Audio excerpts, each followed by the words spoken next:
Hey guys, welcome back to Motoring Unlimited. I'm Eli. I'm Kefli. Today we're talking about the NASCAR races at Texas. So start off with the truck. A lot of action in the truck race, and my boy Hocevar takes the dub. It was a fun race. It was very action packed. I didn't get to watch it, but I was listening to MRN, and I was like just on the edge of my seat the entire time because they'd restart. Hocevar would shoot to the front, then they'd wreck in the back, and then they'd restart over again. I was on the edge of my seat. Crazy take. Trucks is better than Cup for action. 100%. Dude, ARCA is better than freaking Cup. Watching paint dry is better than Cup at this point. It's honestly depressing. Anyway. Hocevar gets the pole. You know, he had a great start of the weekend. Followed up with truck win and then pole. Dega on Sunday, trucks on Friday, 2 wins in a row, and then wins the freaking pole. Like, he needs to start buying lottery tickets. I know. But he didn't win this time. No. Sadly, Chase Elliott wins. It's a boring race and a boring person that won it. I mean, after he got out of the car, he was like, "I hate this place." He literally insulted the track. You're gonna clip that here? I'm gonna clip it. Show you guys. Time this season, Chase Elliott is going to victory lane, and for the second time in your career, you get a win here at Texas. We talk about how tricky this particular mile and a half is. What allowed you guys to have the success you did today? Man, I think, first off, thanks everybody for coming out. You guys, awesome, great crowd as always.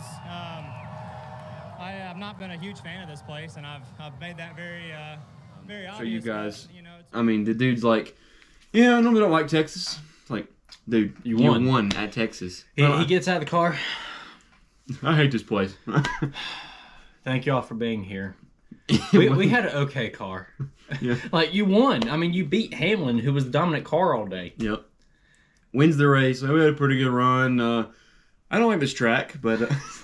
now, we do have some drama. Makes no sense. Yeah, we do. There's a lot of drama in this race. Some big drama. Kyle Busch, actually, he was running really good. Probably the best race he had all Surprising. year. New crew chief as well. Yeah, that helps. And towards the end of the race, he was running, I think, 12th. And John Hunter Nemechek, he was like, "You're done." Yeah. Just send it up to him. So what happened was, this is debatable, and I'm not going to pick a side because I don't like either. I don't like either of the drivers, but I don't have an opinion on either of the drivers. I'm not the biggest fan of Kyle Busch because he's whiny now. I don't know anything about John Hunter Nemechek. He's just there, so I don't really have I don't care. He exists. He drives the 42. Yeah, I don't really care about I don't have a pick driver of this, but either John hit Busch, washed up into Busch, or Busch thought he was clear. I think Busch thought he was clear and went down on top of him, and then Busch was like, "He pitted me," because he cries like a baby. So, or tried to pit him. So then he gets knocked around and hits the wall, I think, and then he comes back down, and then he just slams into John Nemechek. If you watch the video, at first it looks like Busch washes up into John Hunter Nemechek, but I'm pretty sure it was intentional. 100% intentional. No penalty, though. No penalty. That's the big thing. No penalty. Now, move on to similar motive. Driver was annoyed by another driver being annoying, not respecting them on the track. And the outcome was the same. In the wall, out of the race, pretty much. So, same motive, same outcome. But it involves the one that involves precious baby Gibbs. The other guy gets penalized for that because that was Gibbs. Ryan Preece. That was Ryan Preece.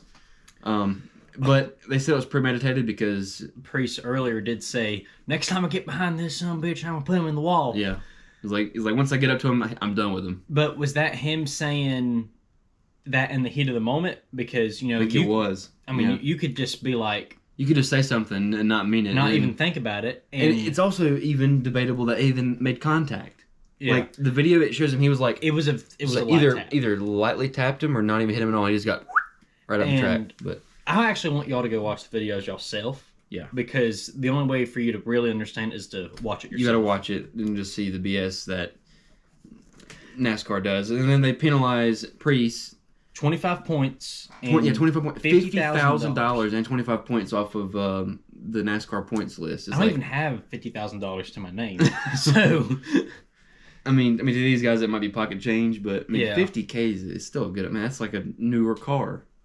Just because he lightly tapped Gibbs, and that's because he got penalized because it was little baby Gibbs, little pipsqueak. Yeah. Grandpappy got mad. It's like, NASCAR, you better get this guy.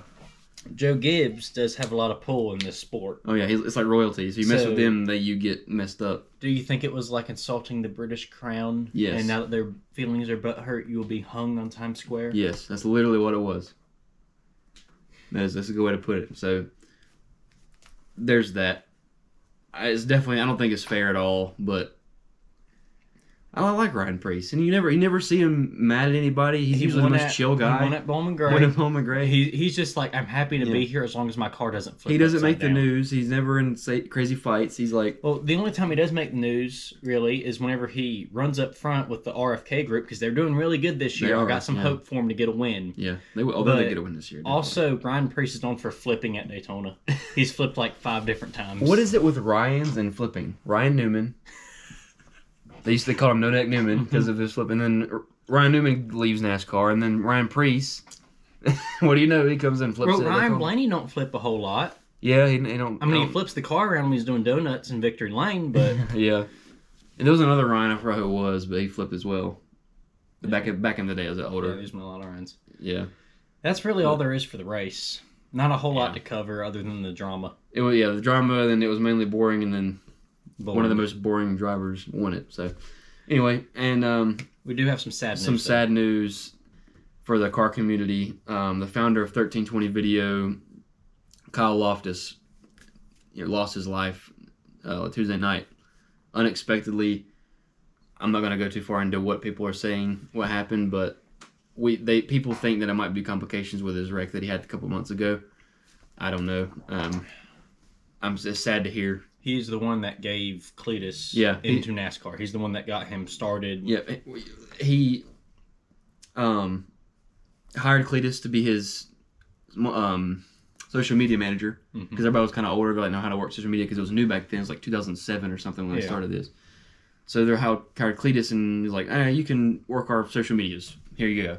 And Cletus is doing all the social media videos, knows how to edit, I guess, and all that stuff. And then eventually they get in a parking lot one night and shoot a video of this little persona that he gave Garrett Mitchell, which is Cletus McFarland, and then that took off. And instead of saying, Cletus, you're mine, I'm going to keep you under 1320, he's like, go by yourself, have fun, make some money. And that's the right thing to do. Yeah. He has 2 helicopters, 2 airplanes, fully owns an oval racetrack, a Chevy pool with a massive house and a nice grass strip airport, and he owns part of a drag strip. I mean, he's doing well for himself. Yeah, he's doing really well for himself because of Kyle Loftus. I mean, and it's sad to see. I was at work and I was scrolling my phone and I read this. I'm like, no freaking way, because he was in a video of Cletus like 2 weeks ago.